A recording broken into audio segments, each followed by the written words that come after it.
Я думал, что герцог Колбинский нравится королю больше герцога Корнуэльского. Так нам всегда казалось. Но теперь при разделе королевства неясно, кого он любит больше. Части так выровнены, что при самом внимательном разборе нельзя сказать, какая лучше. Это ваш сын, милорд?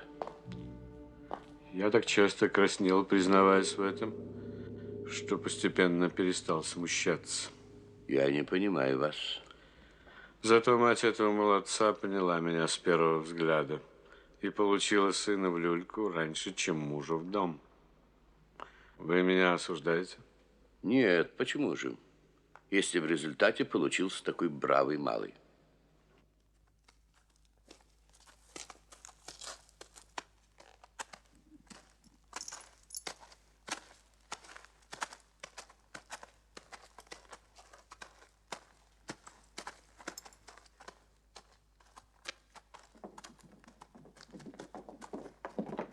меня есть и законный сын, сэр. На год с чем-то старше этого.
Сходи за королем французским, Глостер, и герцогом бургундским. Хорошо, мой государь.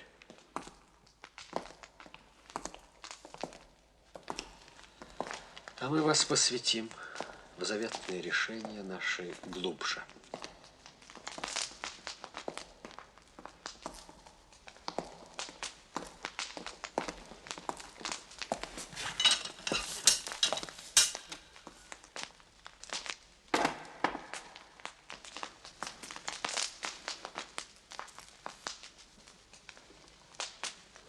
Узнайте все. Узнайте все. Мы разделили край наш на 3 части. Ярмо забот мы с наших дряхлых плеч хотим переложить на молодые и доплестись до гроба налегке. Наш зять, корнуэльский герцог, и ты, Олбенский, пора вам знать, какое мы даем приданое за дочерьми, Чтоб споры навек предотвратить. Король французский и бургундский герцог, что так давно оспаривают руку меньшой из дочек, тоже ждут ответа.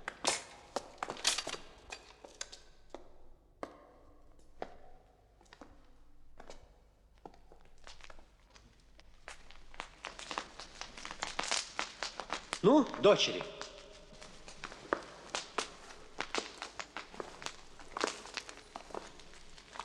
Скажите, который из вас нас больше любит?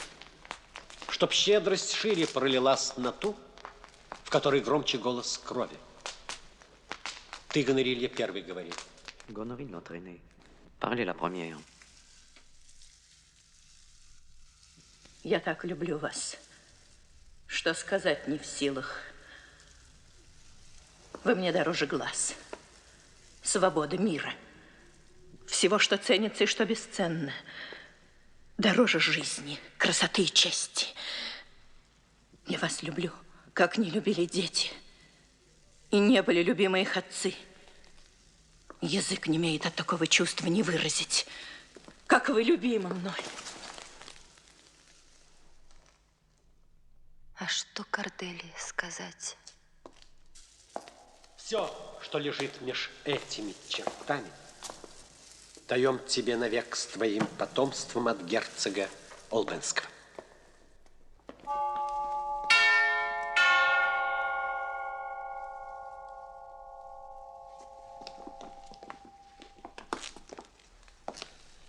Что скажет вторая милая нам дочь Орегана и герцога Корнуэльского жена?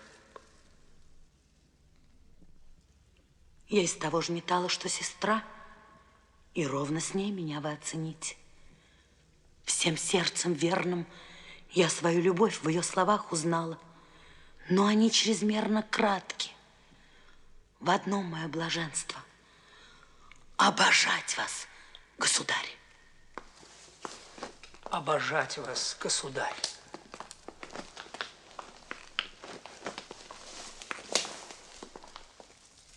Даем тебе с потомством эту треть в прекрасном нашем королевстве. О, как бедна я. Нет, я не бедна. Любовью я богаче, чем словами. Теперь ты наша радость. Что скажешь ты, чтобы взять часть лучшую, чем сестры? Ничего, милорд. Ничего. Ничего.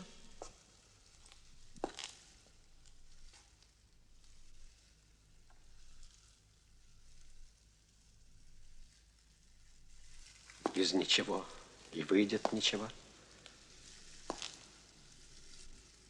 Так объяснись. К несчастью, не умею высказываться вслух. Я вас люблю, как долг велит.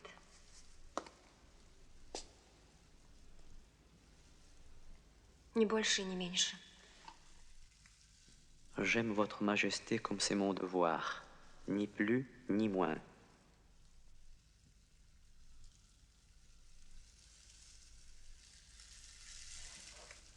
Корделия, опомнись. Исправь ответ, чтоб после не жалеть об этом.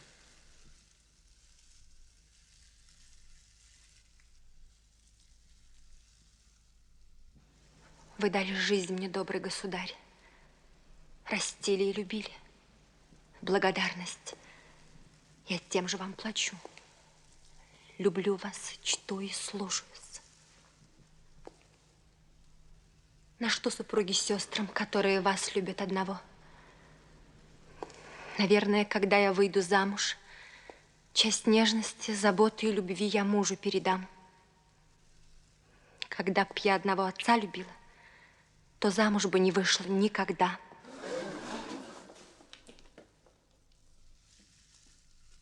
От сердца говоришь? От сердца, сэр. Так молода и так ты холодна. Так молода, милорд, и так правдиво. Возьмишь приданные себе правдивость! А я клянусь священным блеском солнца. Я отрекаюсь от забот отцовских, родную близость крови отвергаю и объявляю я тебя чужой отныне и до века. Ни слова, Кент.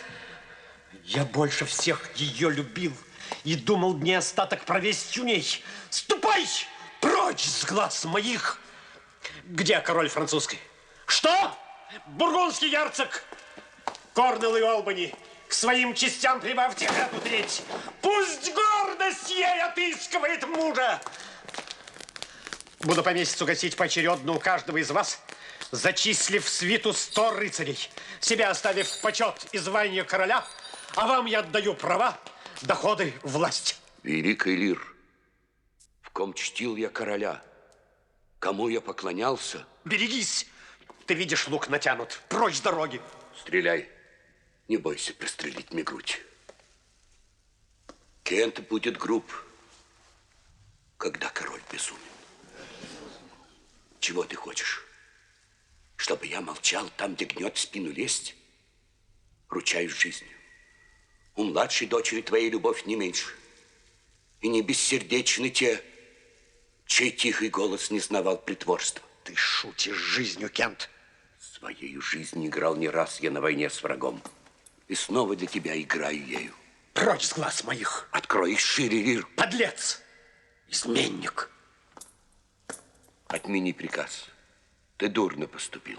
Раб! Мятежник! Полно, государь.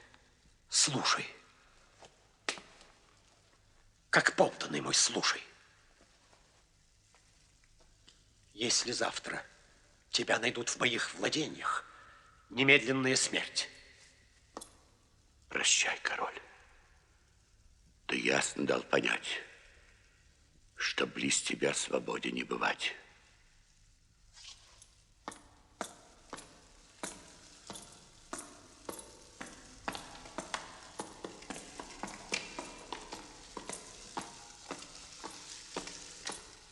Король и герцог здесь, мой государь.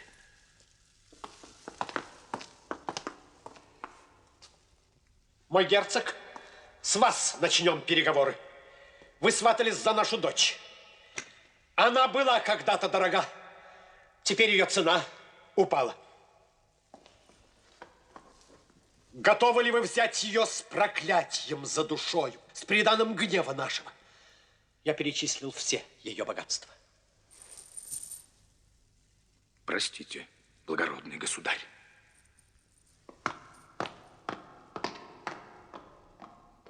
За вас я сам, возлюбленный король, не выдам той, кого я ненавижу. Pour vous, grand roi, je ne voudrais pas si mal mériter que de vous unir à ceux que je hais. Oh, c'est ce que ma raison ne saurait admettre. Et pour m'y faire croire, il ne faudrait pas moins d'un miracle. Но нужно чудо, чтобы я поверил. Все против этой мысли восстает. Ну, государь мой, Je supplie votre majesté если мой позор de déclarer лишь в том, что я не льщу из лицемерия, que vos bonnes grâces прошу вас, сами объясните всем, что не убийство и не подлость меня так уронили в ваше мнение, но то, что я в себе ценю. Отсутствие умильности во взоре и льстивости в устах. Il est radieux. Cordélie.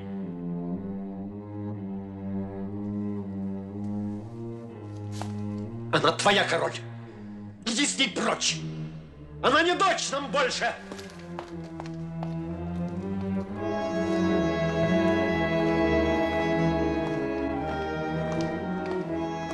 Как люди не хитри. Пора приходит. И все на воду чистую выводит. Зачислить в свиту 100 рыцарей! Зачислить в свиту 100 рыцарей! Седлать коней, собрать в дорогу свиту! Седлать коней, собрать в дорогу свиту! Коней, собрать в дорогу свиту!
Дикарь, который пожирает свое потомство, будет мне милее, чем ты, былая дочь.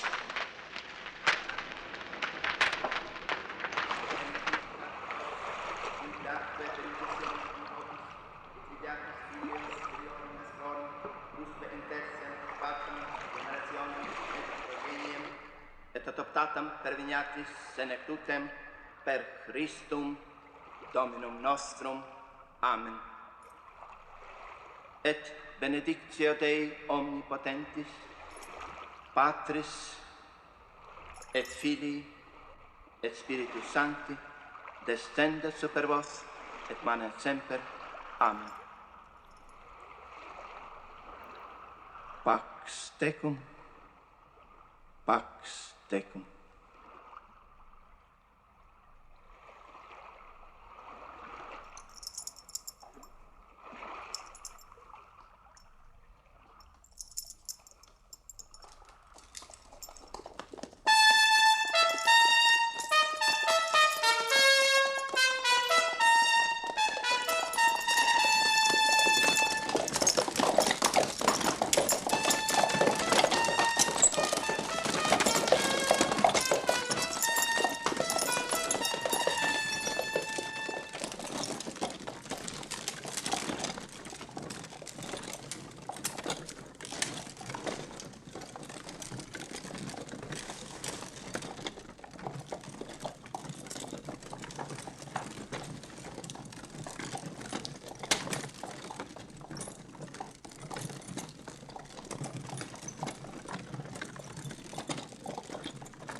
Природа, ты моя богиня.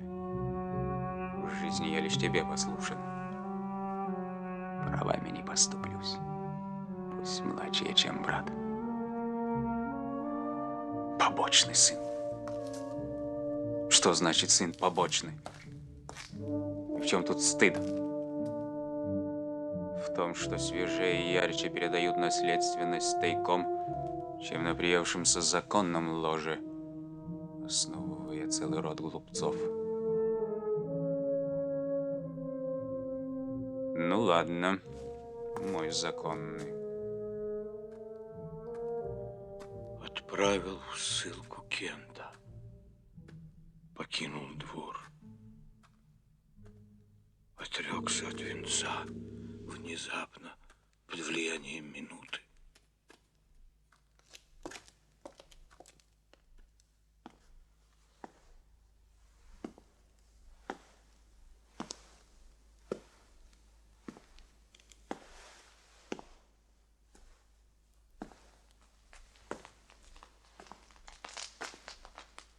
Ну что, какие новости, мой Эдмонд? Никаких, милорд. Отчего ты так торопливо спрятал это письмо? И я не слыхал никаких новостей, милорд. Что это за бумагу читал ты сейчас? Я ничего не читал, милорд. Если это ничего, зачем было прятать так торопливо? Дай мне листок. Сэр, простите меня. Это письмо от моего брата. Вам лучше не читать его. Дай мне это письмо. Покажу ли я вам его или нет? Я поступлю одинаково дурно. К чести брата хочу верить, что он написал это только чтобы испытать меня. Почитание старости отравляет нам лучшие годы нашей жизни и отдает деньги в наши руки слишком поздно. Тиранство стариков, предрассудок, властвующий над нами, только потому, что мы его терпим.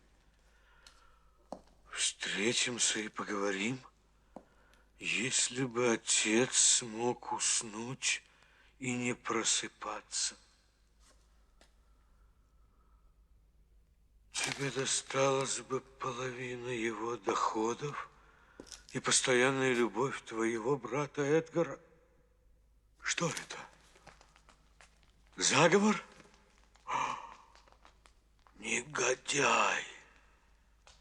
Отвратительный негодяй.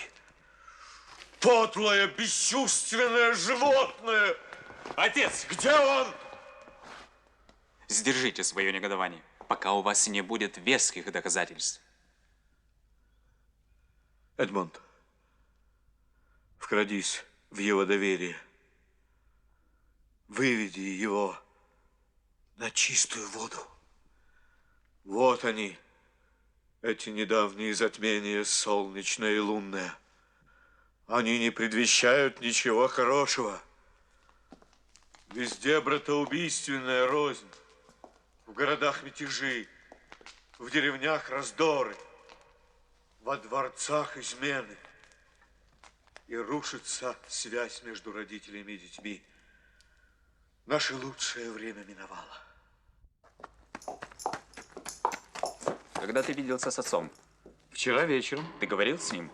Да, 2 часа подряд. Вы расстались по-хорошему? Угу. Ты не заметил в нем какого-нибудь неудовольствия? Ни малейшего. Припомни хорошенько, чем ты мог задеть его. И ради всего святого не попадайся ему на глаза. Сейчас он готов разорвать тебя на части от гнева. Какой-нибудь мерзавец оклеветал меня. Соблюдай осторожность, пока его ярость не уляжется.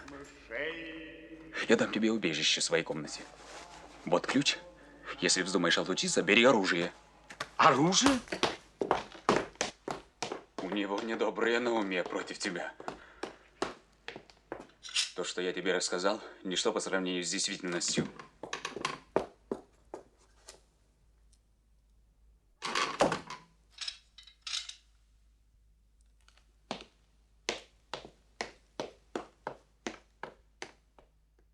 Обожравшись благополучием, мы приписываем наши несчастья солнцу, луне и звездам, будто мы дураки по произволению небес, мошенники-предатели вследствие атмосферического воздействия, великолепная увертка человеческой распущенности, всякую вину свою сваливать на звезды.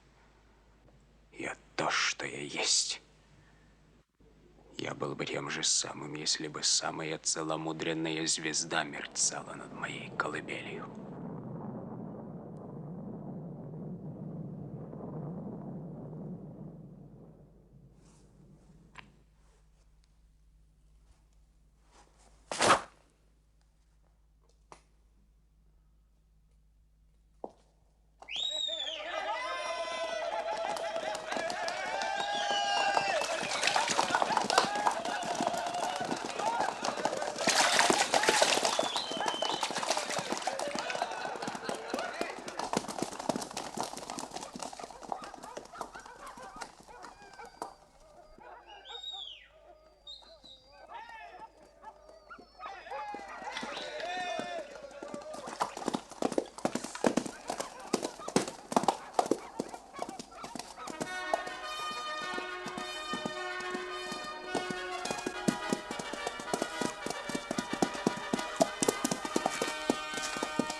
Немедленно подавать обед! Не задерживать короля ни на минуту!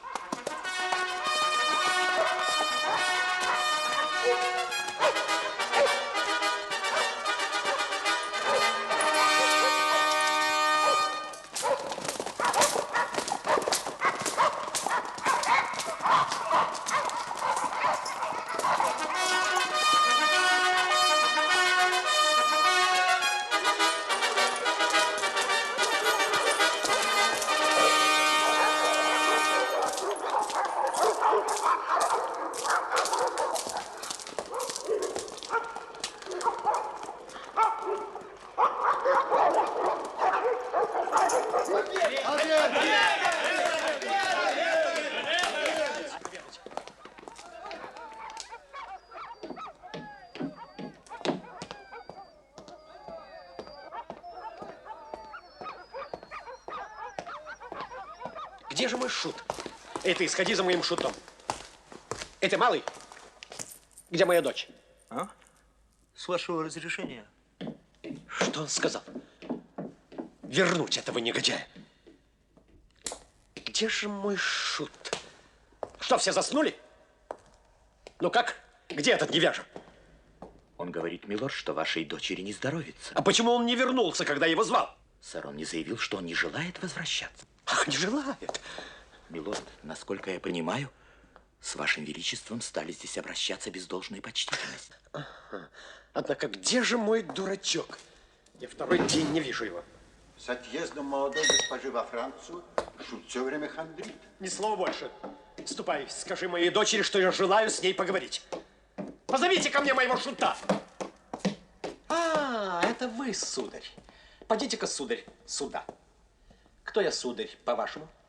Вы отец герцогини. Отец герцогини. Подлец герцога! Позволю бить себя, милорд. А подбить тебя как мяч можно? Спасибо, дружище. Кто ты такой? Человек. Честный, малый. Бедный, как король. Если ты так же беден в ряду подданных, как он среди королей, то ты действительно беден. Чего же ты хочешь? Служить тебе. Но если ты мне не разонравишься после обеда, я не расстанусь с тобой. Вот тебе за труды. Я тоже найму его. А, здравствуй, мой хороший. Как поживаешь? Взял бы ты лучше мой колпак. А зачем он мне? А затем, что ты валяешь дурака, вступая из-за того, кто в немилости. Видишь, этот чудак 2 своих дочерей прогнал, а 3 благословил против своей воли.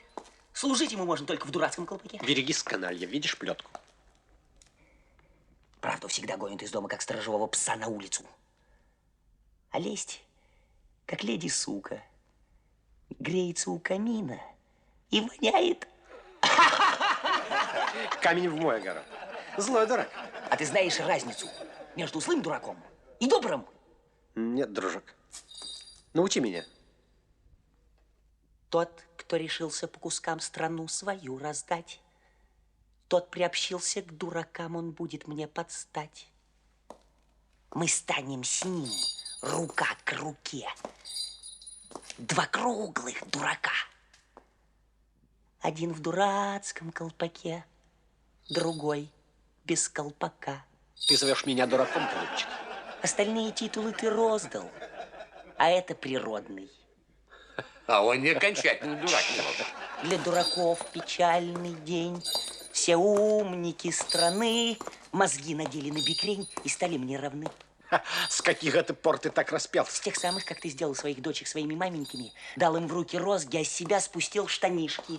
Они заплакали от счастья, а я запел с тоски, узнав, что мой король без власти играет в дураки. Найми мне, дяденька, учителя. Я хочу научиться врать. Если ты будешь врать, я тебя выпарю. Как странно, твои дочери грозятся выпороть меня за то, что я говорю правду. Ты за то, что ложь, а иногда меня бьют за то, что я отмалчиваюсь. Лучше быть чем угодно, только не шутом. И однако я не хотел быть бы тобой, дяденька. Ты обгрыз свой ум с обеих сторон и ничего не оставил в середке. Вон идет один из твоих обгрызков.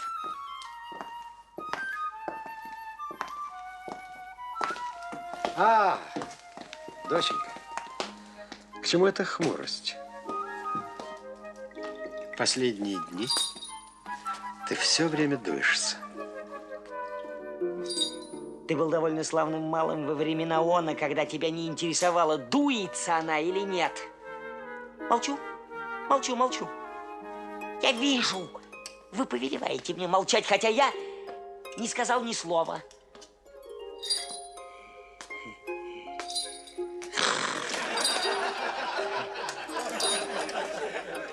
Не только этот ваш развязный шут.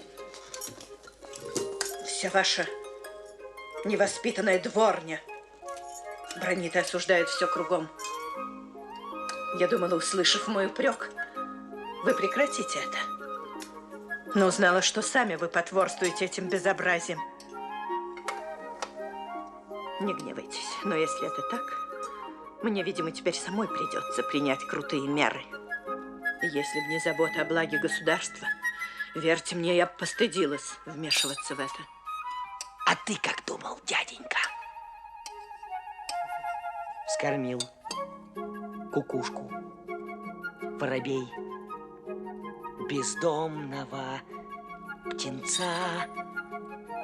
А тот возьми, да и убей приемного отца. Фу, потухла свечка. Вот мы и в потемках. Моя ли ты дочь? Прислушайтесь, отец, к моим предупреждениям и бросьте ваши новые замашки, которые совсем вам не к лицу. Кто знает здесь меня? Нет, я не Лир. Лир так ходил, так говорил, что слеп я. Размяк рассудок, из соображения заснула. Нет, не то, не то. Кто может мне рассказать, кем я стал?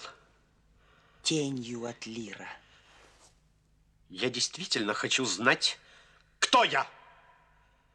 Мое королевское достоинство и некоторые другие признаки наводят меня на ложную мысль, будто вы моя дочь. Как ваше имя, госпожа моя?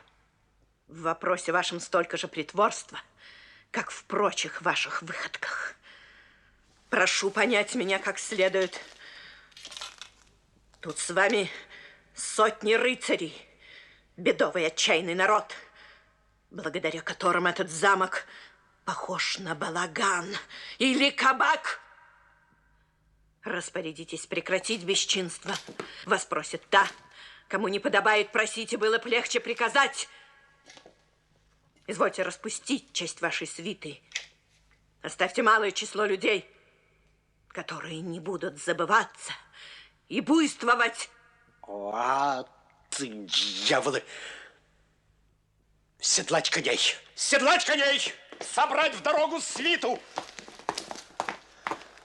Бездушный выродок! Я впредь тебе не буду докучать своей особой. Еще есть дочь у нас. Плох тот, кто поздно кается. Седлать коней! Седлать коней!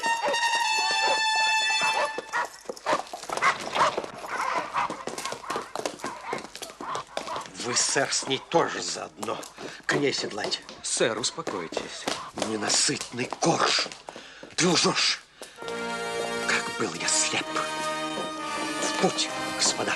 Но в чем суть? Я ничего не знаю и не повинен. Верю вам, милорд.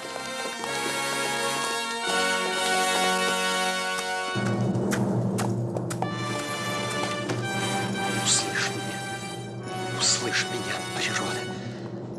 Срази ее бесплодием. А если ей судьба иметь дитя, пусть будет этот плод ей вечной мукой. Тогда она поймет, насколько злей укуса змей детей неблагодарность. Прочь! Прочь отсюда!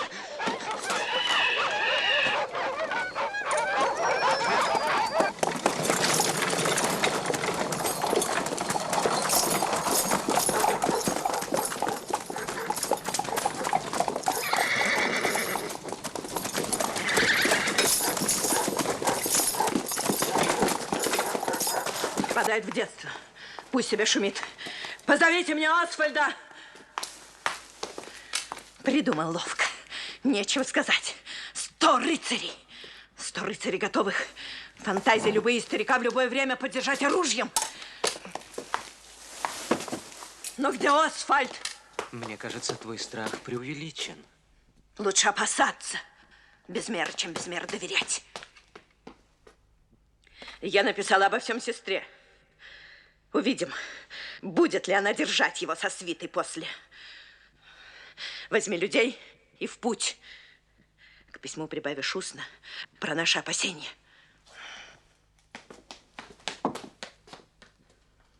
А ваша бесхарактерная кротость, будь сказано вам, герцог, не во гнев, скорее непростительная глупость, чем признак настоящей доброты.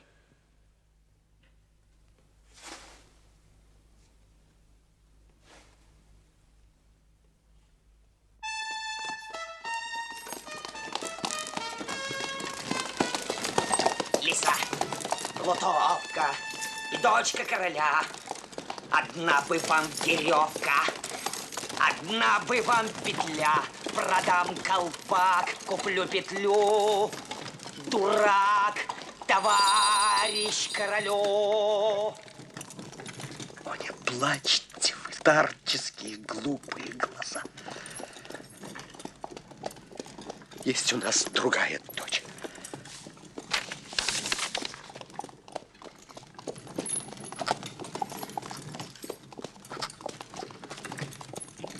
Она ногтями исцарапает, волчица, лицо тебе.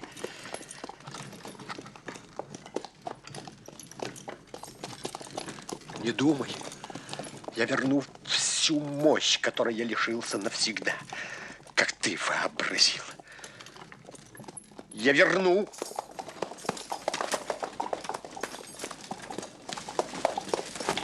Отправляйся к герцогине Корнуэльской с этим письмом.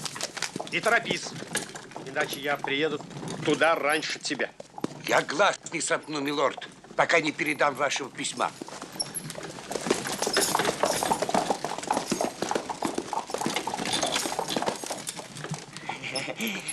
Дяденька, а можешь мне сказать, для чего улитки домик? Нет. А для того, чтобы прятать голову, а не подставлять ее под удар дочерям вместе с незащищенными рожками.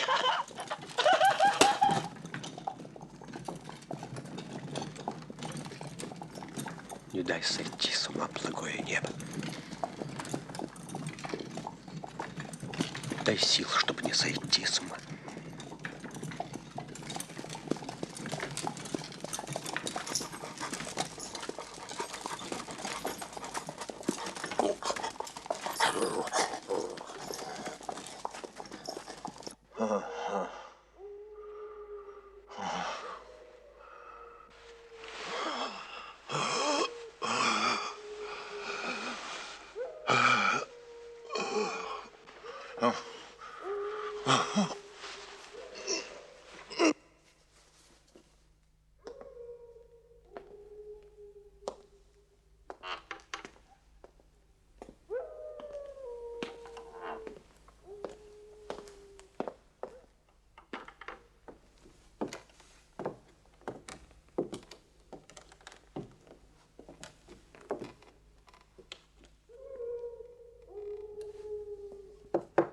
Брат, на два слова. Слышь, брат, скорей! Брат, за тобой отец следит. Спасайся. Он выведал, где прячу я тебя. Беги, воспользовавшись мраком ночи.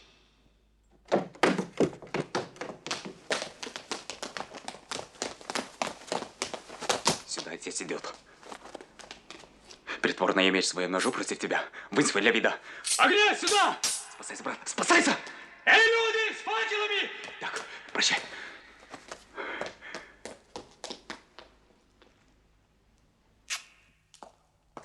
Отец! Отец, на помощь! Где этот изверг? Здесь он стоял с мечом и призывал Луну помочь злодейству. Где он? Посмотрите, я в крови. Но где он, этот негодяй? Он скрылся. Едва лишь убедился, что не мог. Постой, догнать его. Скорей в погоню. Не мог чего? Не мог меня склонить к тому, чтобы я убил вас.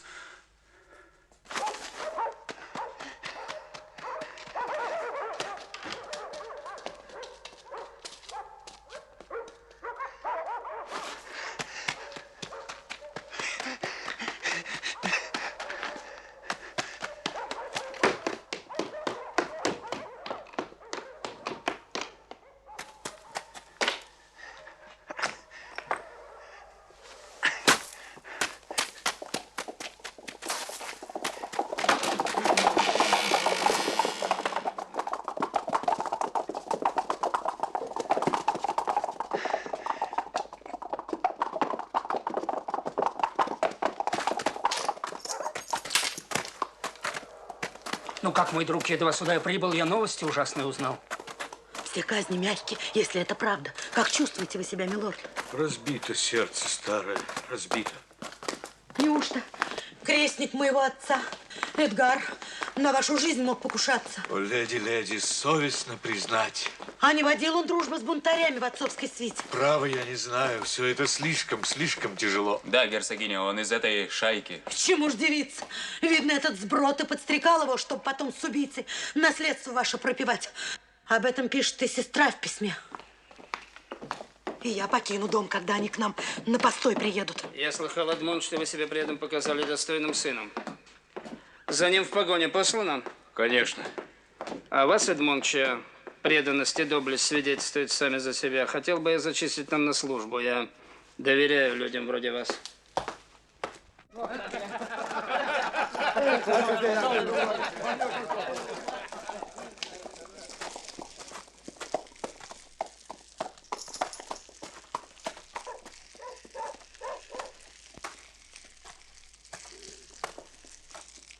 Вы знаете, зачем мы к вам явились? Отец с сестрой пишут нам о ссоре. Их спор я предпочла бы разобрать на чьей-нибудь чужой, не нашей почве.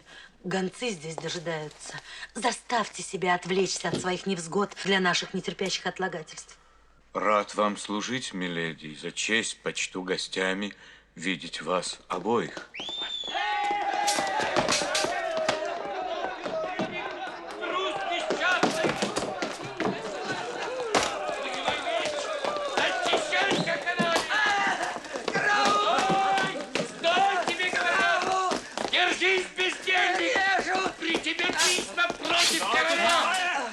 Что за свалка?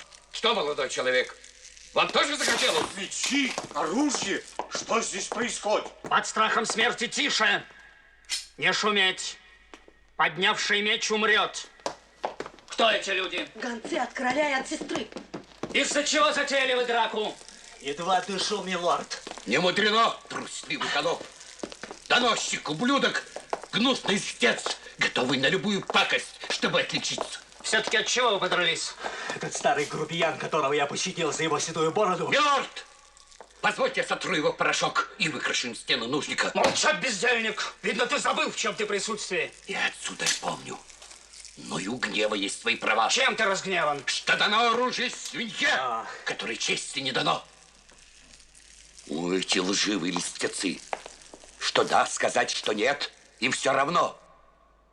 Лишь угодить бы тем, за кем они послушно бегают, как псы. Чтоб тебя! Над чем ты скалишь зубы? Ты не рехнулся? Что за спор между вами? Нет между собой людей таких различных, как этот плут и я. В чем его вина? Не нравится его лицо мне. Вот как? Быть может, и мое, его, ее. Сэр, ремесло мое быть откровенным. Мне попадались лица лучше тех, которые вижу пред собою. Подать колодки. Ты посидишь в них, неучи хвостун, я проучу тебя. Я стар учиться, а от колодок лучше отказаться. Я с поручением к вам от короля. Его гонец, двойник его особый. Подать сюда колодки. Он в них просидит до самого обеда. Сударыня, да будь я даже псом вашего отца, а не послом. Но вы не пес отца, а негодяй. Вот про таких людей сестра и пишет. Послушайте, милорд, оставьте это. Пусть его накажет в ответ на вашу жалобу король. Здесь наказываю я. Надеть колодки на него.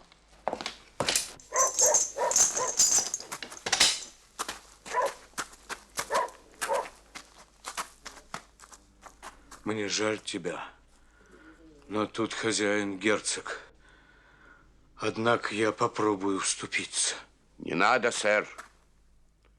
Великое дело ноги защемить. Бывает хуже, как защемить сердце.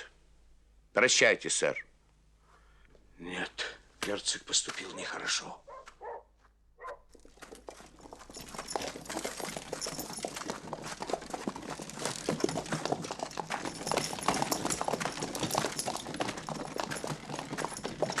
Уехали из замка, а гонца ко мне не отослали? Непонятно. Вчера, как слышал я со стороны, О выезде они не помышляли.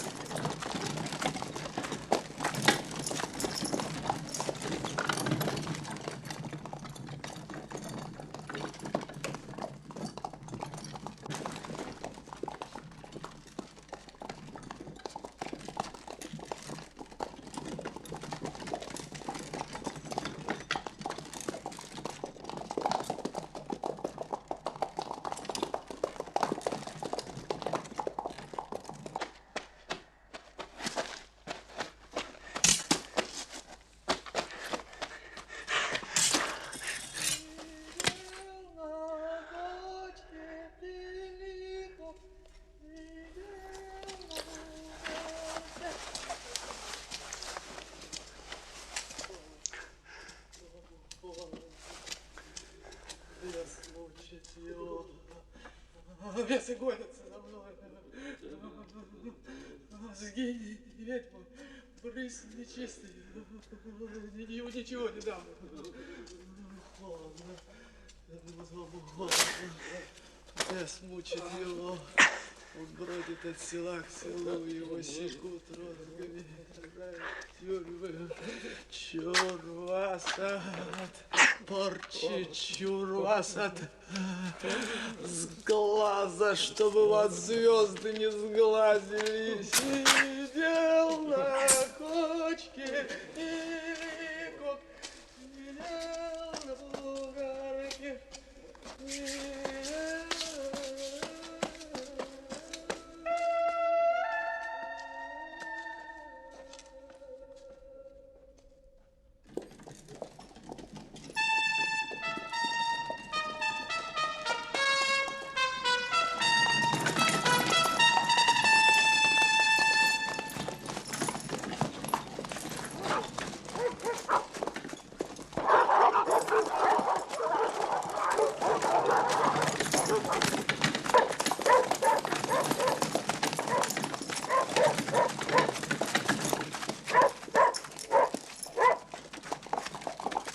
Будь славен, благородный государь!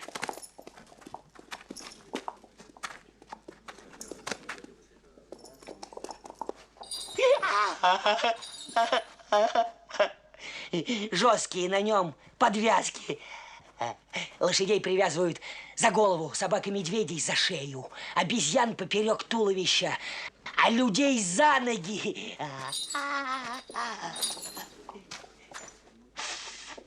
Кто слишком прыток, тому надевают на ноги деревянные чулки. Кто смел так оскорбить тебя? Кто смеет моих послов наказывать? Кто он?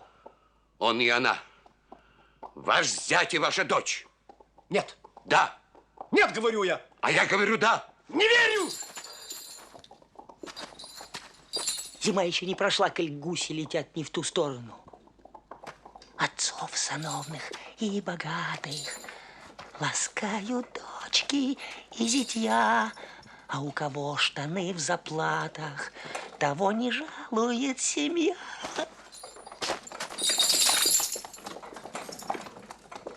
Судьба корыстная блудница, она с голодным не ложится. Меня задушит этот приступ боли. Тоска, не мучь меня, отхлынь. Не подступай с такой силой к сердцу. Где дочь, ты говоришь? У графа в замке. Не следуйте за мной. Останьтесь здесь.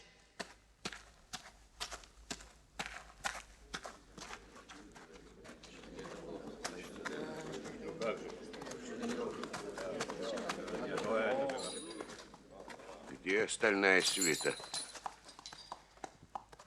Вот если б ты сидел в колодках за такой вопрос, это было бы по заслугам. Почему, шут? Отходи в сторону, когда с горы катится большое колесо, а то оно сломает тебе шею. Но хватайся за него, если оно поднимается в гору. Где ты, дурак, это выучил? Да не в колодках сидя, дурак. Не могут говорить со мной.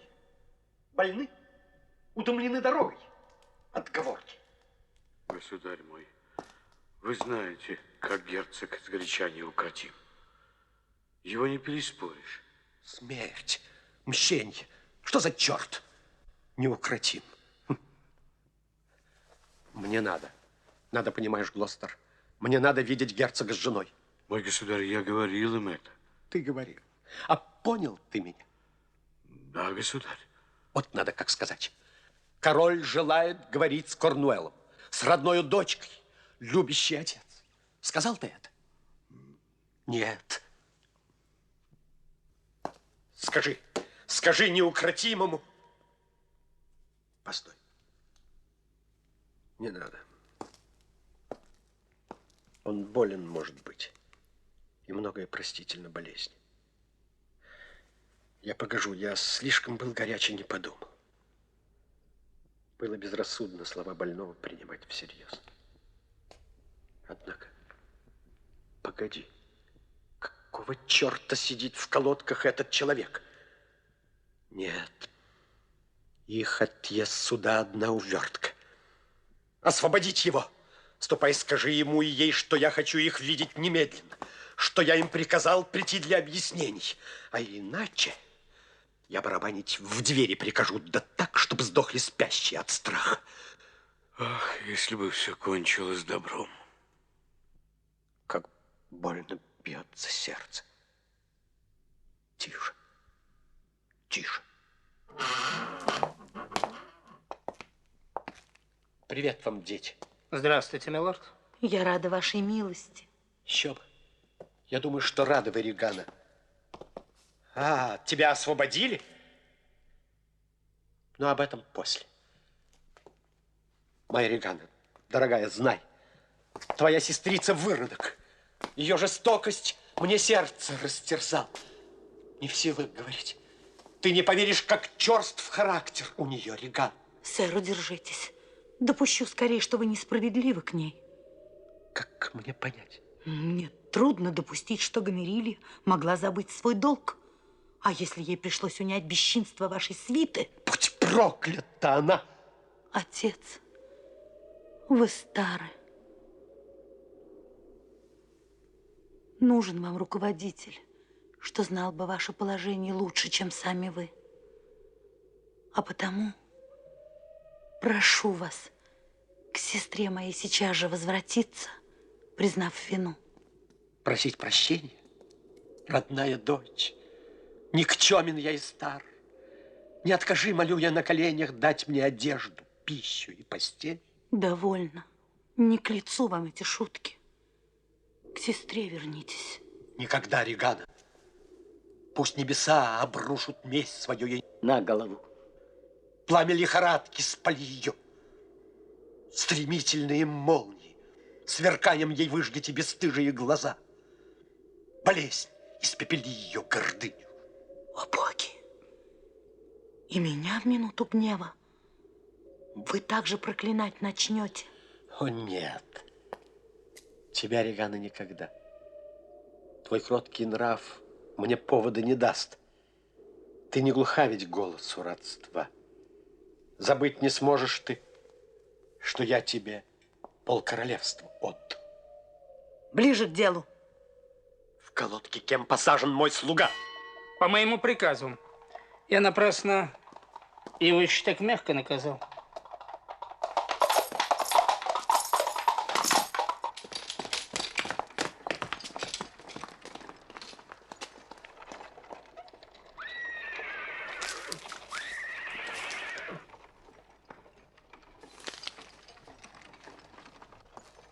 О, боги, если вам любезна старость, и сами старые вы вступитесь за меня.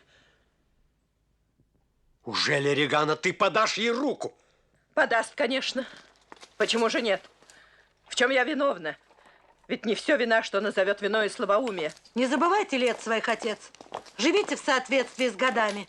Теперь не дома я и нет запасов, которые нужны, чтобы содержать вас. Погостите у сестры, полсвиты распустив. Вернуться к ней. Полсвиты распустить. Нет, предпочту я быть совсем без крова. Вернуться к ней. Я лучше соглашусь с подручным быть у этого лакея. Как вам угодно, сэр. Дочь! Не своди, прошу меня, с ума. Я более не буду мешать тебе. Прощай, мое дитя. Я больше никогда с тобой не встречусь.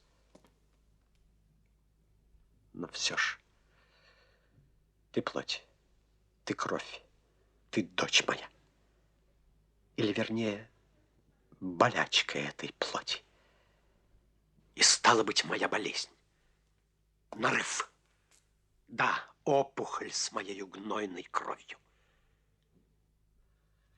Я не браню тебя. Пускай в тебе когда-нибудь сама проснется совесть. Исправься в меру сил. Я подожду. Я буду это время жить с Реганой в кругу старыцарей. Прошу простить, я не ждала вас. Кстати, при наездах ко мне, боюсь, я вам позволю взять лишь 25, не больше провожатых. Я все вам отдал. Вовремя вполне. Все передал на ваше усмотрение и выговорил для себя одну лишь свиту. Эти 25 и 10 или 5 излишне в доме, где вам представили вдвое больше слуг. Ни одного не нужно.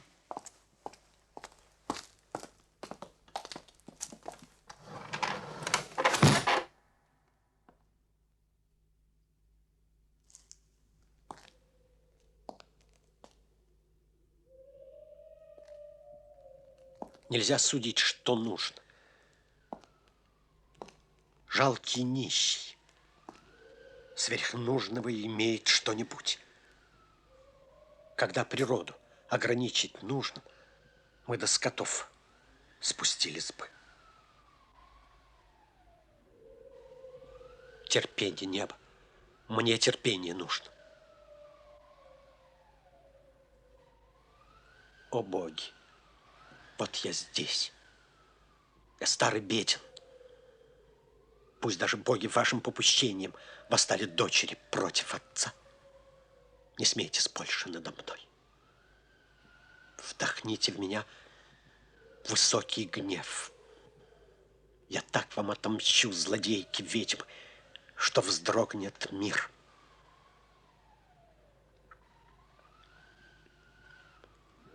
Вы думаете, что я заплачу? Я не буду плакать. Я вправе плакать, но на 100 частей порвется сердце, прежде чем посмею заплакать.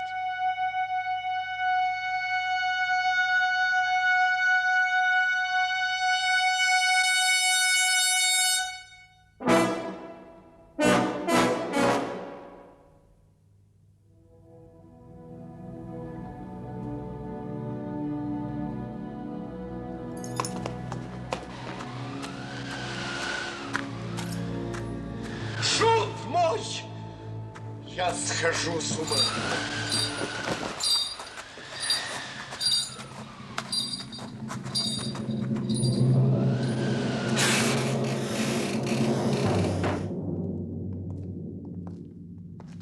Дико, бесчеловечно. Не нравится мне это бессердечие. Я получил письмо и запер у себя в комнате.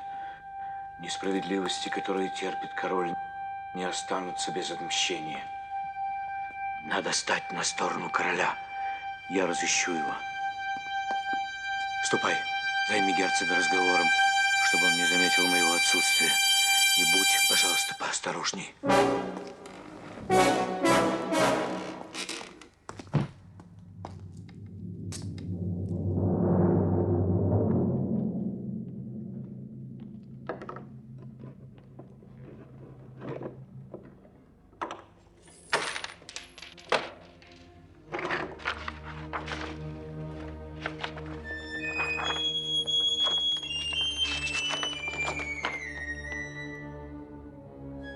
Старик пропал.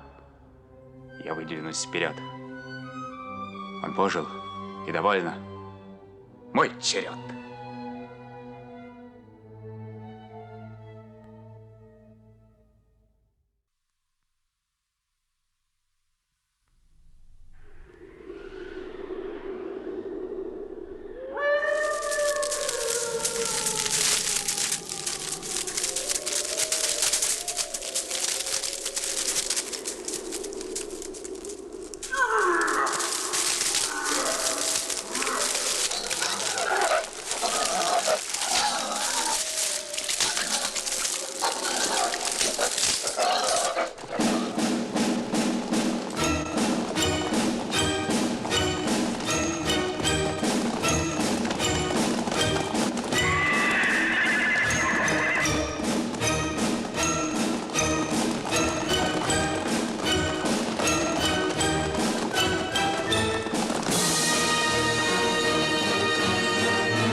щеки.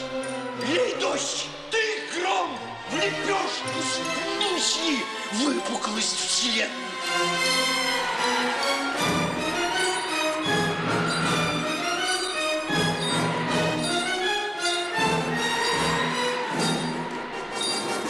Вернемся, дяденька, назад и попросим у твоих дочерей отпущения грехов. Такая ночь не разбирает ни дураков, ни умных.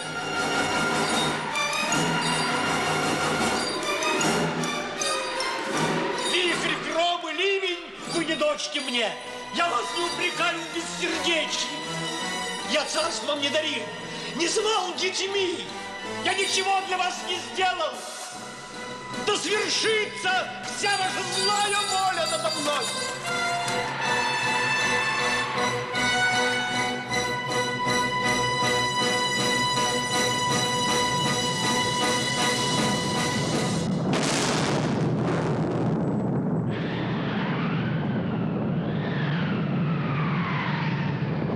Но я ошибся! Вы не в стороне! Нет, духи разрушения! Вы в союзе с моими дочерьми! Позор! Позор! У кого есть дом, чтоб сунуть голову, тот бесспорно с головой на плечах. Коль у тебя прикрыты ноги, а кровли нет над головой, ты обобщиваешь дороги от этой жизни кочевой. Но нет, я буду образцом терпения, ни слова больше не скажу. Кто здесь? Голова и хвост. Рассудительный дурак. Вы вот где, сэр, преступник, на душе твоей лежит сокрытое злодейство. Опомнись и покайся! Руку спрячь кровавую! Непойманный убийца! Просите помилования свыше! Я не так перед другими грешен, как другие передо мной. Мой государь, здесь рядом есть шалаш, чтобы укрыться. Кажется, сойду сейчас с ума.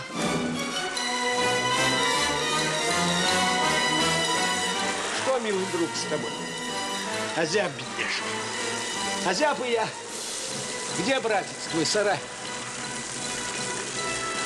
Мой дурачок, часть сердца есть во мне, она тебя жалеет.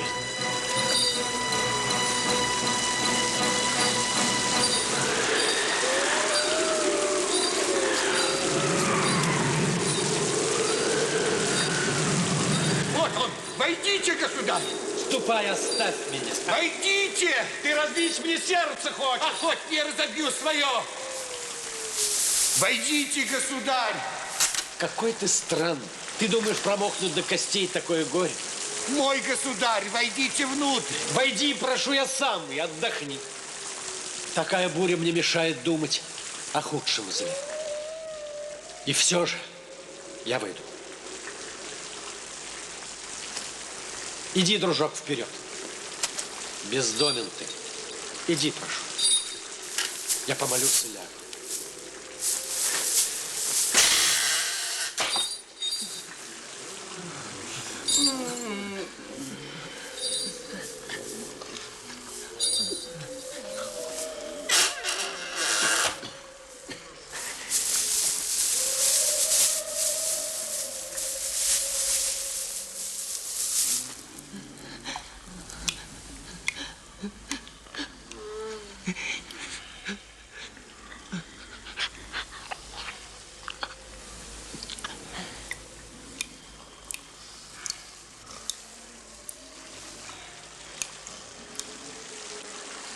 Бездомные, нагие горемыки, гонимые суровой непогоды, что впроголодь блуждаете без крова, как защитят дырявые лохмотья вас от такой вот бури. Как мало думал я об этом прежде. Вот тебе урок. Богач надменный, встань на место бедных, почувствуй то, что чувствуют они.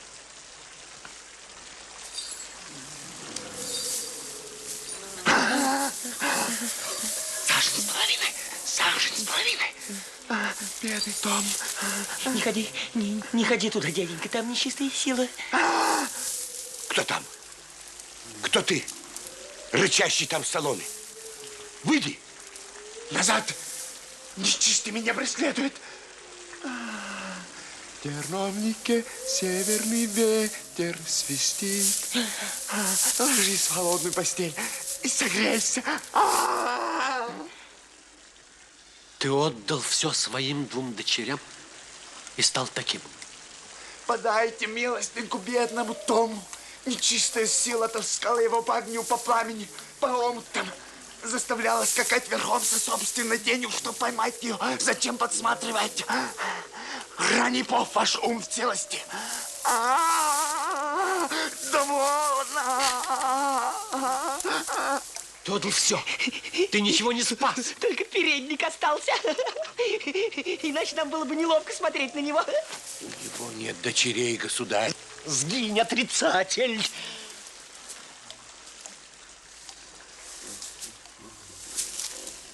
Теперь такой обычай завелся, чтобы прогонять отцов без сострадания. И по делам. Их тело виновато в рождении кровожадных дочерей.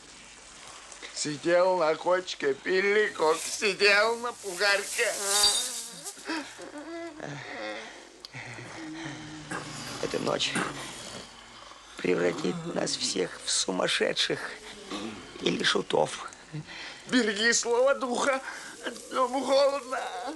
Лучше бы тебе лежать в могиле, чем подставлять свое голое тело под удары непогоды. Неужели вот это, собственно, и есть человек?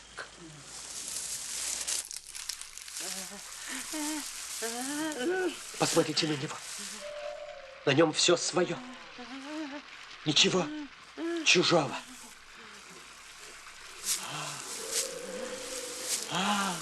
Мы все поддельные, а он настоящий. Неприкрашенный человек. Есть именно это бедное, голое, двуногое животное. И больше ничего. Прочь. Прочь. Все это взято взаймы. Отстегни мне здесь.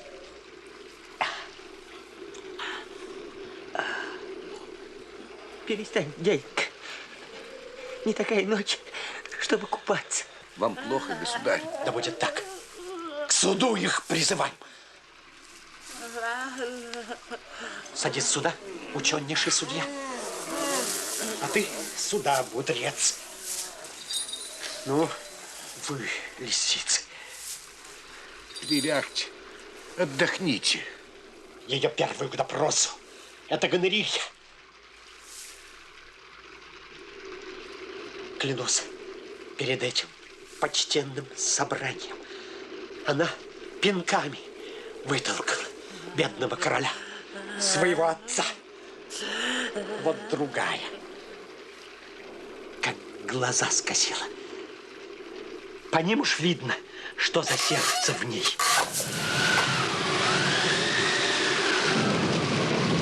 Куда? Держать! К оружию! Огня! Подкуплен суд! Я требую медицинского вскрытия Реганы. Исследуйте, что у нее в области сердца. Почему оно каменное? Вы, кажется, сэр, один из моих рыцарей. Мне не нравится, как вы одеты. Прилягте, государь, и отдохните. Не шумите.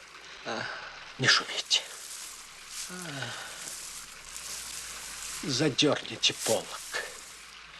Так, хорошо.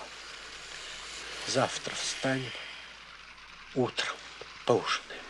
Так, хорошо. А я лягу спать в полдень. Кто тут? Чего вы ищете? Кто вы такой? Как вас зовут? Это бес. Он шатается по ночам, наводит бельма, гнает пшеницу. Сгинь, ведьма! Кто вы такие? Мое имя бедный Том. Но лишь мышей и крыс 7 лет давали Тому на обед. В каком вы низком обществе, милорд? Тише. Он ума лишился. Я отведу вас в пристанище, где есть огонь и пища. И мигом в Дувр, там все уже готово. Помедлишь, гибель ему и нам. Ведь дочери ему желают смерти. Слушай, друг, сказал ты, что сошел с ума, король. Я сам к тому же близок. И у меня был сын. Теперь не сын он. Я отплачу ему, прежде чем покину его дом. О нет, милорд. Меня будут упрекать в том, что верность присяги заглушила мои сыновьи чувства. Как бы мне хотелось, чтобы не было этой измены. И не мне бы выпало на долю раскрыть ее. Письмо сделало тебя графом Глостером. Я буду верен гражданскому долгу. Даже если мне и придется подавлять голос родства. Поезжайте скорее к мужу. Покажите ему это письмо. Война началась. Отыскать изменника Глостера. Повесить его немедленно. Сопровождайте нашу сестру к ее мужу, Эдмунд. Посоветуйте герцогу вооружиться как можно скорее. Поддерживайте с нами быструю и постоянную связь. Узнал ты, где король? Ему помог бежать отсюда Глостер.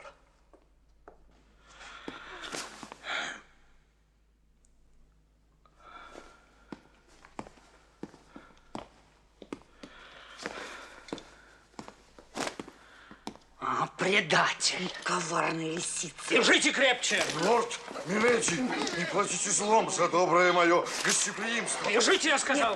Не так, покрепче. Бессовестный. Неправда, я с совестью. А вы вот без души. Привязывайте к креслу. Что надо вам? Какие вам на днях прислали письма из Франции? Мы знаем все. В каком вы соглашении с врагом? Письмо не от врага. Не сметь вилять. Неправда. Куда ты короля отправил? В Дувр. Наперекор запрету. С какой целью в Дувр? Я связанный, глумите с волю. Зачем же в Дувр? Чтобы не видеть, как вырвешь ты у старика глаза когтями хищницы. Но я еще увижу, как гром испепелит. Увидишь? Никогда ты не увидишь. Держите кресло, молодцы. Сейчас я растопчу твои глаза ногами. Помогите! Изверг небеса! И тот глаз вон, чтоб не обидно было. Ну что, увидишь? Опустите руку! Я с детства вам служил, но в этот миг служу всего усерднее. Одумайтесь! Ты смеешь, пес! Одумайтесь вы! Что вы творите? Раб! Ну хорошо, посмотрим, чья возьмет. Что бунтовать? Граф, у вас остался глаз. Мучитель ваш наказан. Поглядите! Нет, он не поглядит.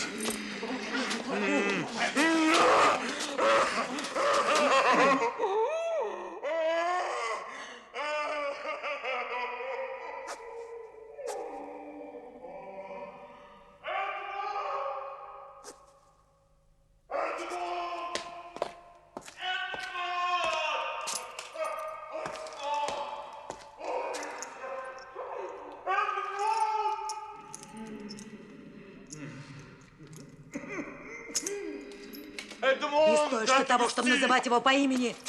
Он выдал вас. Он верен нам. Как ошибался я, Эдгар был оклеветан. Гоните в шею. Носом пусть почует дорогу в Дувр. Слепца за дверь, а мертвого холопа на свалку. Не вовремя я ранен. Дайте руку.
Северный ветер свистит, тону его, пусть себе свищет туда. Тот вин мой наследник, не бегай туда.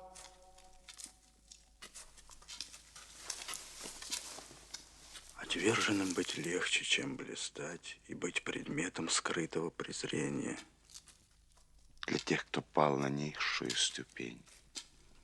Открыт подъем, и некуда уж падать. Опасности таятся на верхах. А у подножия места есть надежде. О, ветер, дуй! Ты стер меня во прах, мне больше нечего тебя бояться.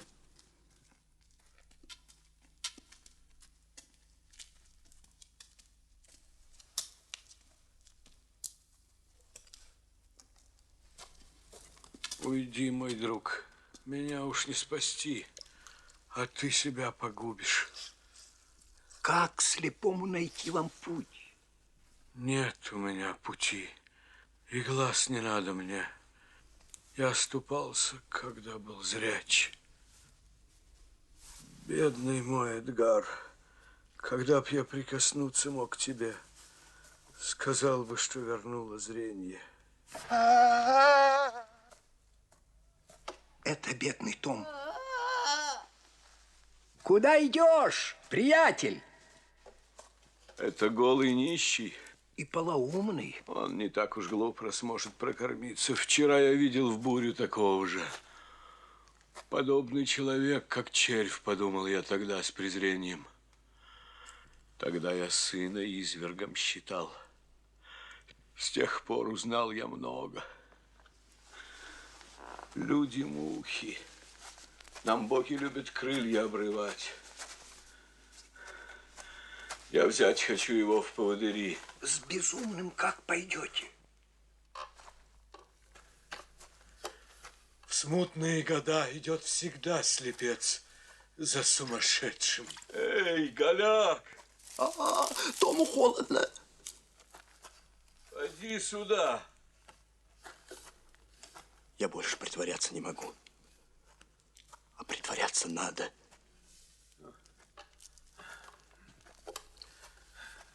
Да будет мир глазам твоим в крови. Скажи, ты знаешь Дуврскую дорогу? И лазейки, и перелазы, и проезжую, и пешеходную. Бедный Том пуганый. Чур тебя, добрый человек, от бесов. Вот кошелек. Бывал ты в Дувре? Да, господин. Там есть один утес большой, нависший круто над пучиной. Поможешь мне взобраться на обрыв, я награжу тебя. Оттуда больше не надо будет мне поводыря. Дай руку. Бедный Том тебя проводит.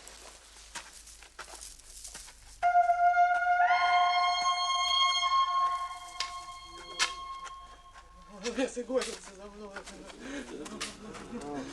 Сгинь, ведьма. Жизнь нечистая. Ничего не дам.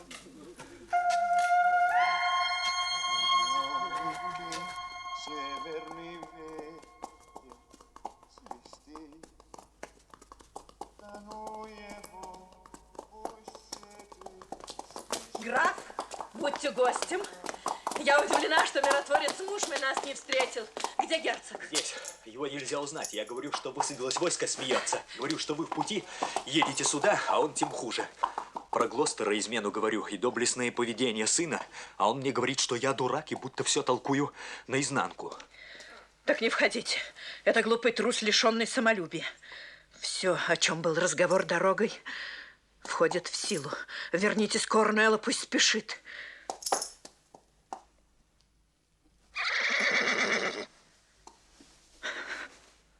Будьте смелым. Нагнитесь.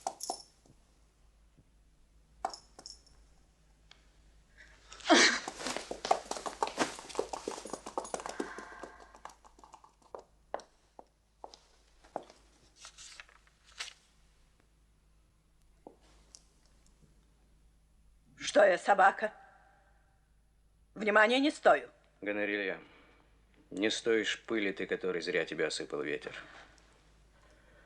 Все знает корень свой, а если нет, то гибнет, как сухая ветвь, без соков.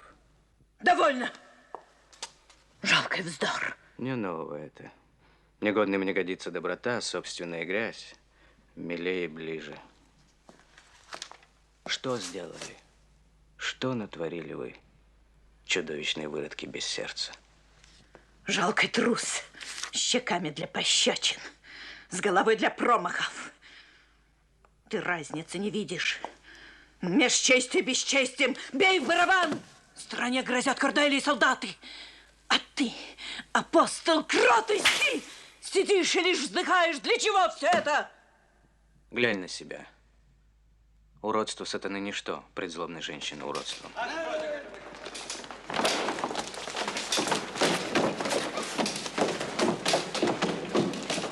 Что скажешь? О, мой добрый господин, скончался Корнел. Есть, значит, правосудие в небесах. Вот о сестре письмом, госпожа. Она просила поскорее ответить. Сейчас прочту и напишу ответ.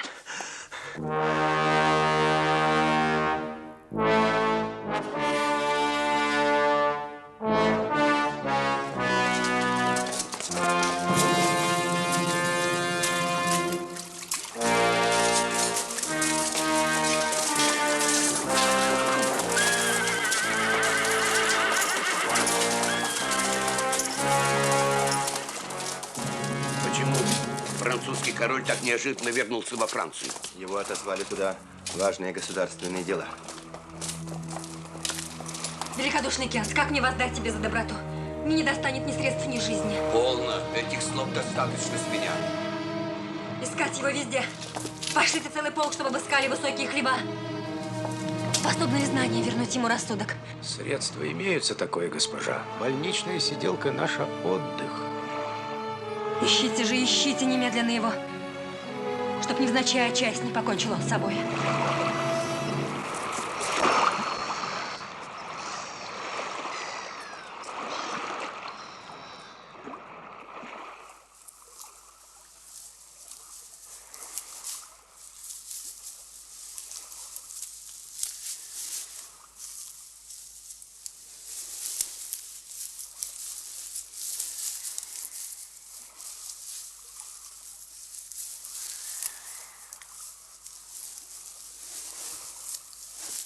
Нет, они не могут запретить мне чеканить деньги.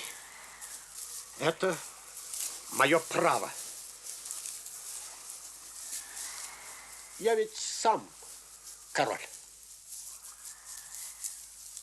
Природа в этом отношении выше искусства.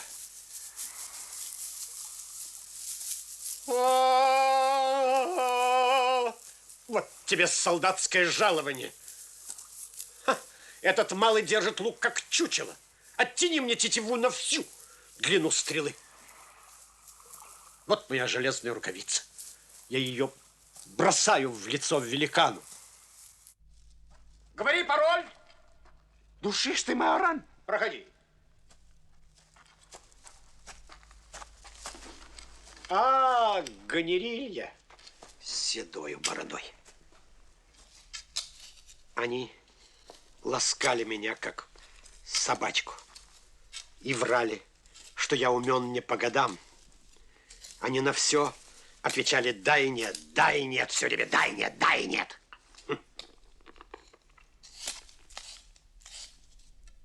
Нет, льстивым речам не надо верить. Мне говорили, что я всесилен, а лихорадка сильнее меня. Что это? Не король? Король. До кончиков ногтей король. Взгляну в упор, и подданный трепещет. Дарую жизнь тебе. Что ты совершил? Прелюбодейство. Это не проступок. Рожайте сыновей. Нужны солдаты. Аптекарь. Унцию мускуса. Чтобы отбить в душе этот смрад.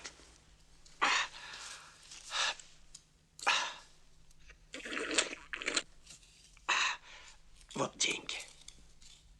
Дай руку, поцелую я тебя. Вытру сначала. У нее трупный запах. Ты знаешь ли меня? Твои глаза мне памятны. Что ты косишься на меня? Прочти вызов, который я им написал. И каким слогом, обрати внимание. Будь ярче сон, слова, не вижу я. Читай. Пустыми впадинами глаз. Чудак, чтоб видеть ход вещей на свете, не надо глаз. Смотри ушами. Видишь, как судья издевается над жалким воришкой. Сейчас я покажу тебе фокус. Я все перемешаю. Раз, два, три. Угадай теперь, где вор, где судья. Сквозь рубище грешок ничтожный виден, но бархат мантии прикрывает все. Позолоти порог, а по золоту судья копье сломает. Ну, одень в лохмотья, соломинкой проткнешь. Нет в мире виноватых. Никто не совершает преступлений. Берусь любого оправдать за тем, что вправе рот зажать любому. Купи себе стеклянные глаза и делай вид, как негодяй-политик, что видишь то, чего не видишь ты. Снимите сапоги с меня. Тащите.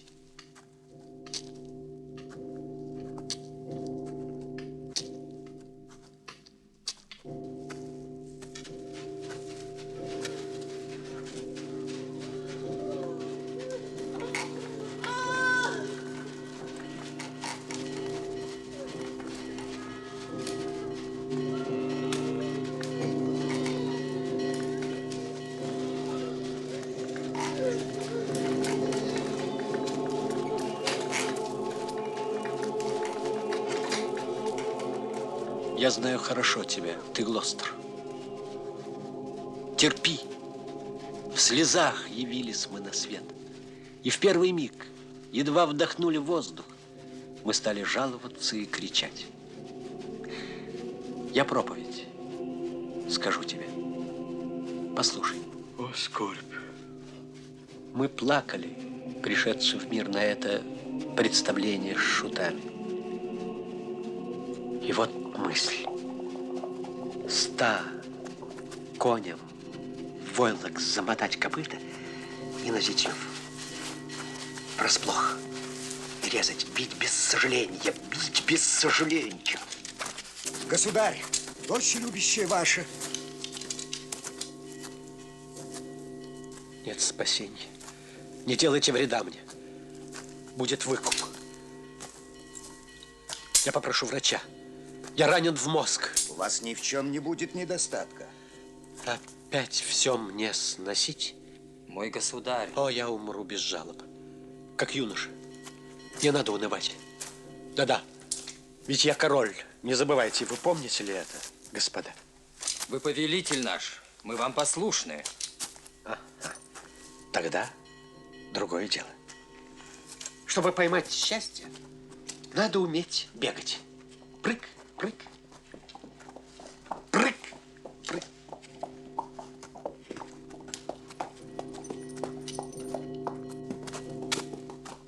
Остановись, изменник нечестивый! Я вынул меч, чтобы казнить тебя! Тогда пусть небо побольше силы даст твоей руке. Прочь, деревенщина! Прочь, навозная куча!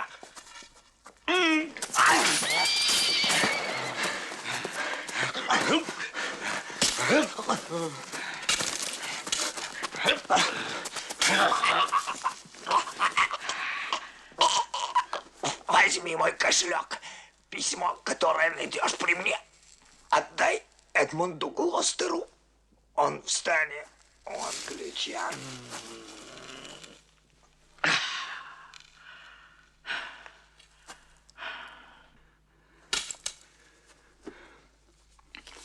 Он умер?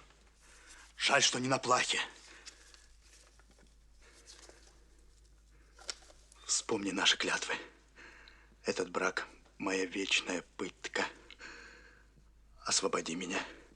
Твоя жена, как хотела бы я сказать, Ганерилья.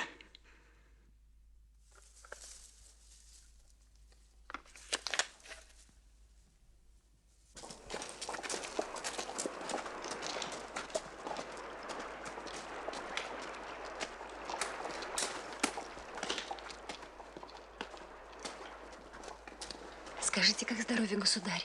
Он будет долго спать. Настой целебных трав помогут вернуть ему покой. О, сила чудотворной земли, уймите боль души несчастным.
Угодно королеве, разбудим мы его.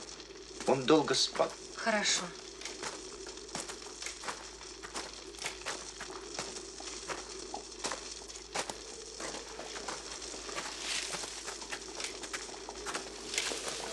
Подойди поближе. Играй погромче.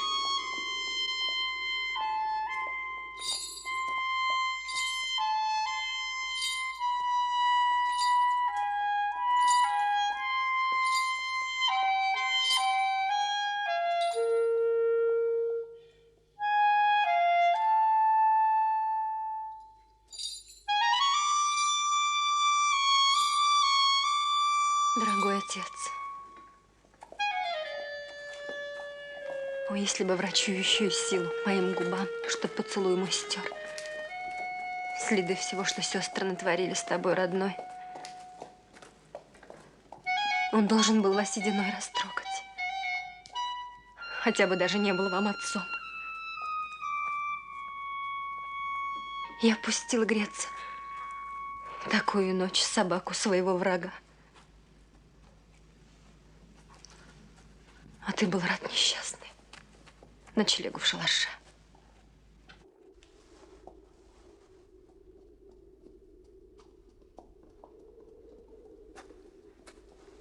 Проснулся он, заговорите с ним. Нет, лучше вы.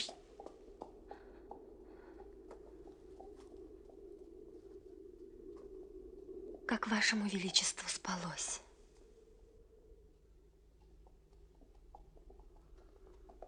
Не надо вынимать меня из гроба. Ты райский дух, а я приговорен к колесованию на огне. Вы знаете меня? Ты дух, я знаю. Когда ты умерла? Еще он плохо. Он не совсем проснулся. Подождите.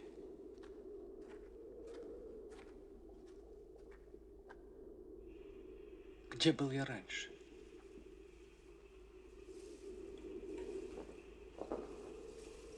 Где я нахожусь? Что это? Солнце?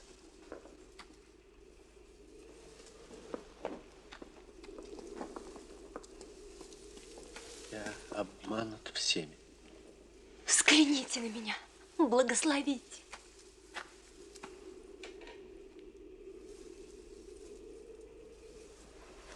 О, что вы на колени? Встаньте, сэр. Не смейся надо мной. Боюсь, я не совсем в своем уме. Признаться, я начинаю что-то понимать. И кажется, я знаю, кто вы оба. Своей одежды я не узнаю. Где я сегодня ночевал, не помню. Пожалуйста, не смейтесь надо мной. Поспорить с вами я готов, что это, дитя мое, Кордели. Да, я.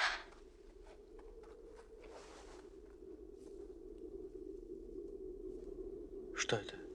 Слезы на твоих щеках. Дай потрогаю.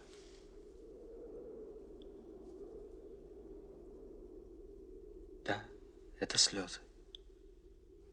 Не плачь. Дай яду мне. Я отравлюсь. Я знаю, ты меня не любишь. Сестры твои меня терзали без вины. А у тебя для нелюбви есть повод. Нет, нет его. Скажи, я нахожусь во Франции? Нет, в вашем королевстве. Прошу вас не обманывать меня.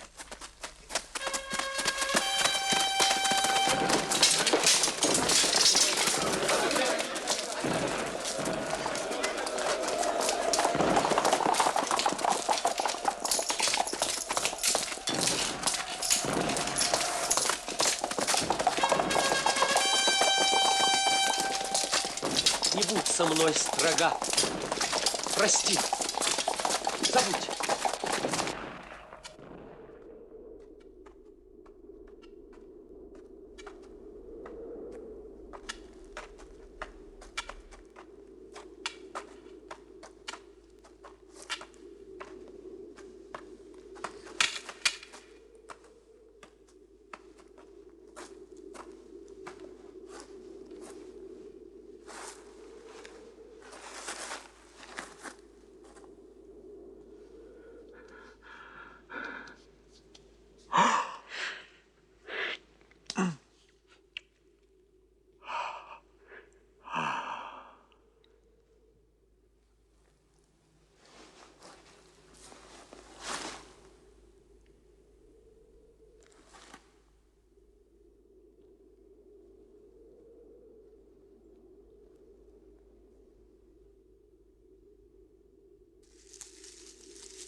герцога Алвенского, держаться ли последнего решения или опять отмена? Он весь в противоречиях. Пусть ответит точно. Слуга сестры, наверное, погиб. Я сам боюсь. Давайте объяснимся. Вы знаете, что я для вас готовлю. Так вот, скажите мне.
отсюда.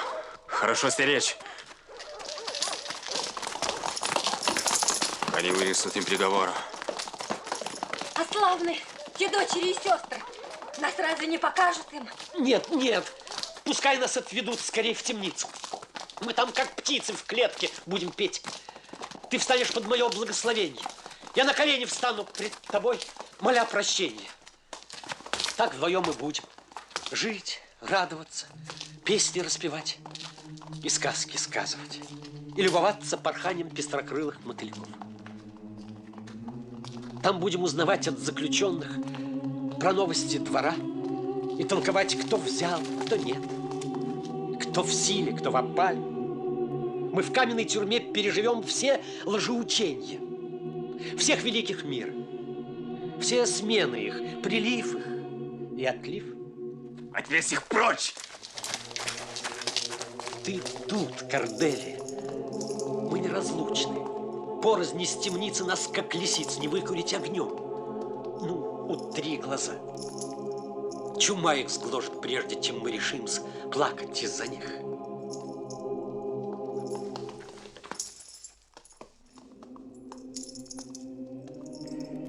Ну, ведите.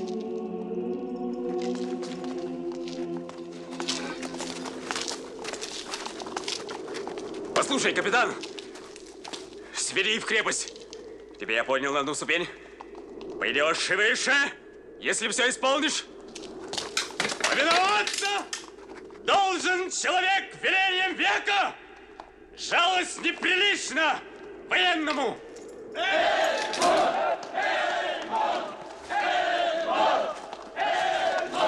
Не спрашивай, о чем гласит приказ, но объяви заранее, берешься? Берусь, я не вожу телег, не ем овса, что в силах человека обещаю.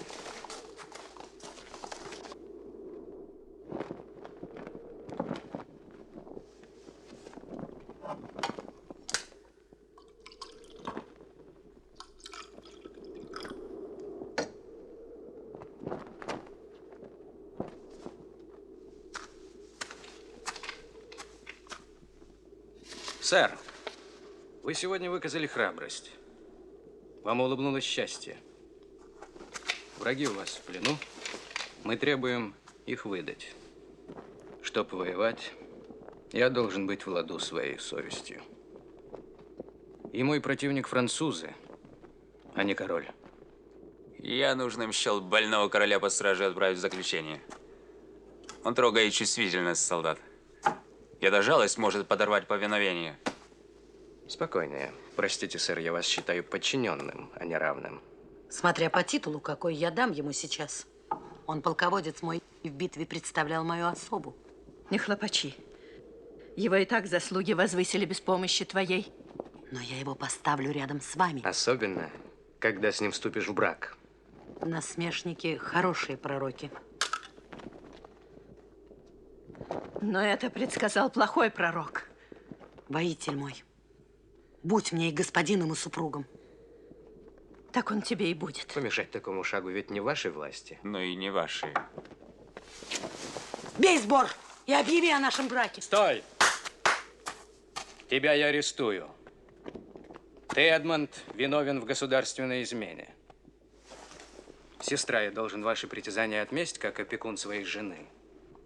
Она уже помолвлена с милордом. Фиглярство. Глостер, ты вооружен? Вели трубить. И ежели на вызов никто не выйдет доказать мечом, какой ты лжец, преступник и предатель. Вот мой залог. Мне дурно. Дурно. Это и понятно. Вот мой залог. Если кто-нибудь осмелится сказать, что я изменник, солжет он, как последний негодяй. Эй, глашатай! Геральт, сюда! Труби, Геральт, и огласи вот это.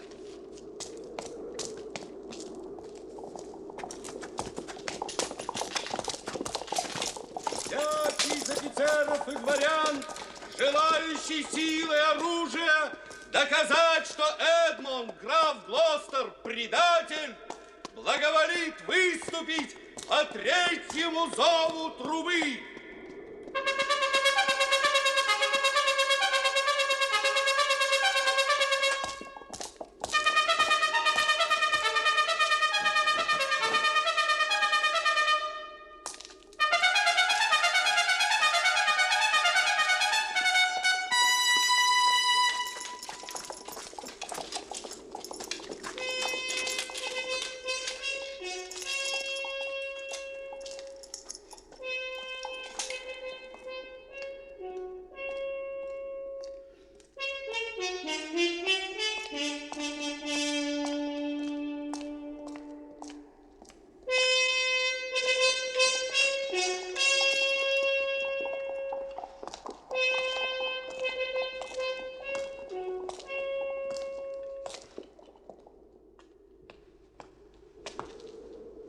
Спроси, что он задумал, и зачем на зов трубы явился.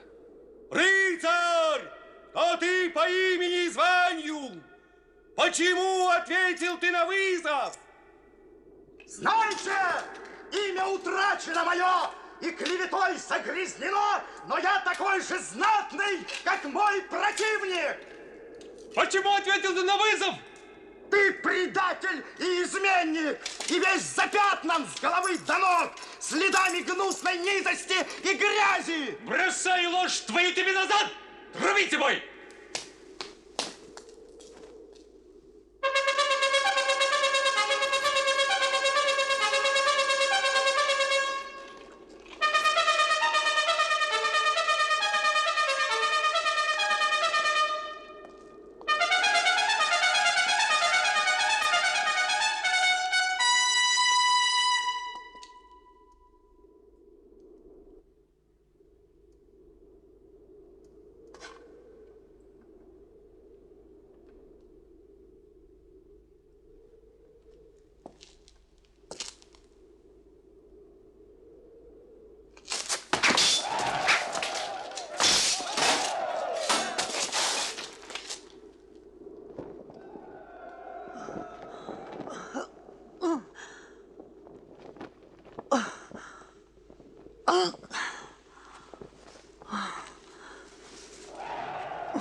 Не добивай его! Ты жертва козни, Глостер! Прошу молчать, а то заткну вам рот бумагой этой. Не рвать записки. Вам она знакома? Что ж, здесь моя держава не твоя. Кому судить меня? Предел бесстыдства. Ах, так ты записку знаешь, стало быть. Не спрашивай, что знаю я.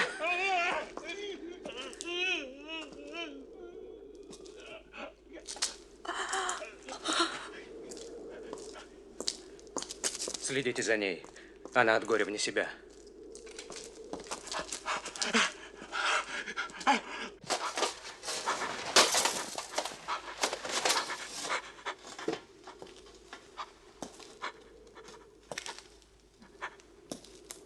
Я сделал все, в чем ты меня винишь, и много больше.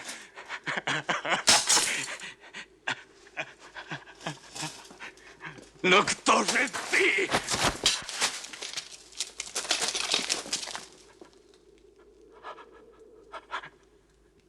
Колесо судьбы свершило свой оборот.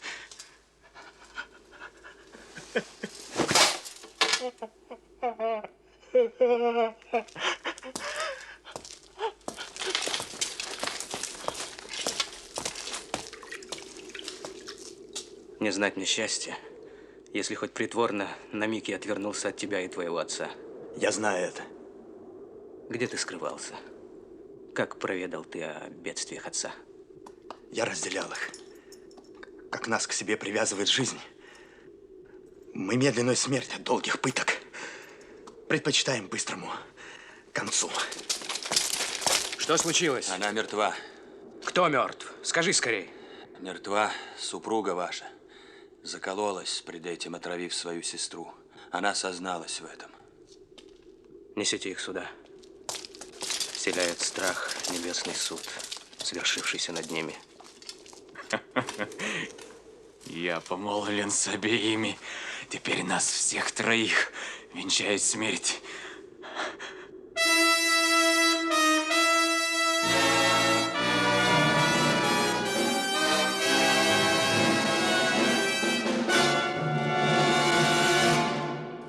Жизнь ускользает.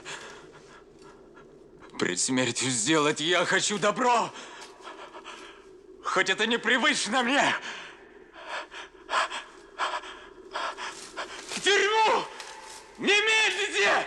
Я дал приказ лишить Корделию Лира жизни. В тюрьму! Не медлите! Я дал приказ лишить Корделию Лира жизни. Скорей, бегом!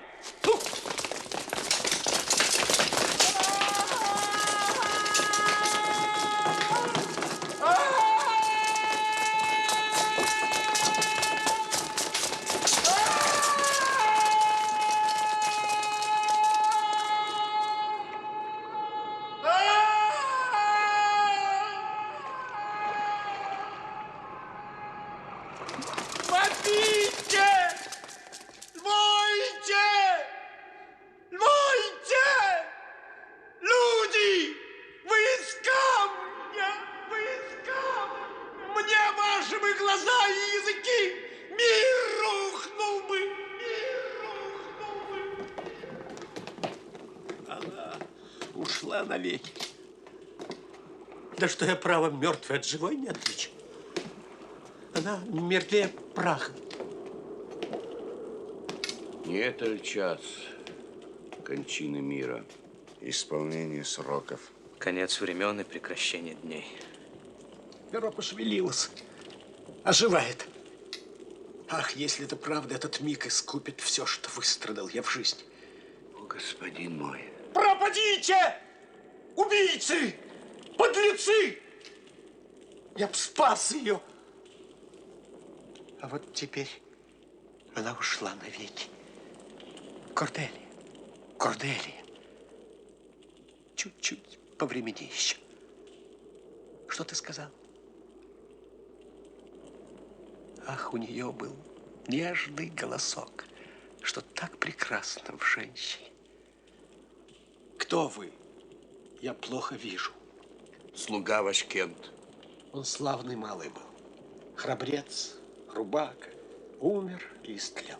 Нет, государь, я это Кент.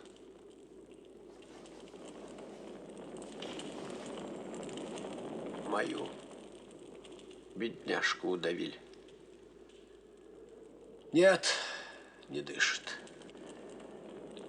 Коню, собаке, крысе можно жить, но не тебе. Тебя навек не стало. Навек. Навек. Навек. Навек. Навек. Навек.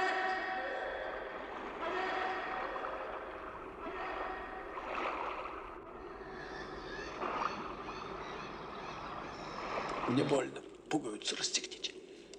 Благодарю вас. Посмотрите, сэр, вы видите? Да губы посмотрите. Видите? Взгляните на них. Очнитесь, государь. Не мучь. Оставь в покое дух его. Кем надо быть, чтоб сдергивать опять его на дыбу жизни для мучений?